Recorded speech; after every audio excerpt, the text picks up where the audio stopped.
ایک دفعہ ایک بادشاہ نے اپنے وزیروں اور مشیروں کو بلایا اور ان کے سامنے ایک عجیب خواہش رکھی۔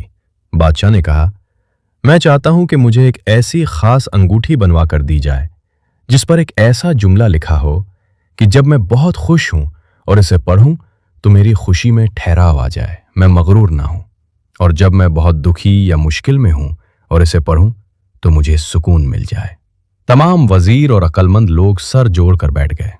وہ سوچنے لگے کہ ایسا کون سا جادوئی جملہ ہو سکتا ہے جو خوشی اور غم دونوں موقعوں پر کارآمد ہو۔ بہت سوچ بچار کے بعد بھی وہ کسی نتیجے پر نہ پہنچ سکے۔ آخرکار بادشاہ کا گزر ایک بزرگ درویش کے پاس سے ہوا۔ بادشاہ نے ان سے اپنی مشکل بیان کی۔ بزرگ مسکرائے اور انہوں نے بادشاہ کو ایک سادہ سی انگوٹھی دی جس پر ایک چھوٹا سا جملہ کندہ تھا۔ انہوں نے بادشاہ سے کہا، اسے ابھی مت پڑھنا، جب تم سب سے زیادہ خوش ہو یا سب سے زیادہ دکھی ہو تب اسے دیکھنا۔ کچھ عرصے بعد بادشاہ پر بہت برا وقت آیا۔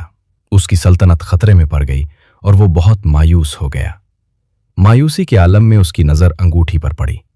اس نے وہ تحریر پڑھی، یہ وقت بھی گزر جائے گا۔ یہ پڑھتے ہی اسے عجیب سا سکون ملا کہ یہ مصیبت ہمیشہ نہیں رہے گی۔ واقعی کچھ دن بعد حالات بہتر ہو گئے اور اسے دوبارہ اپنی سلطنت مل گئی۔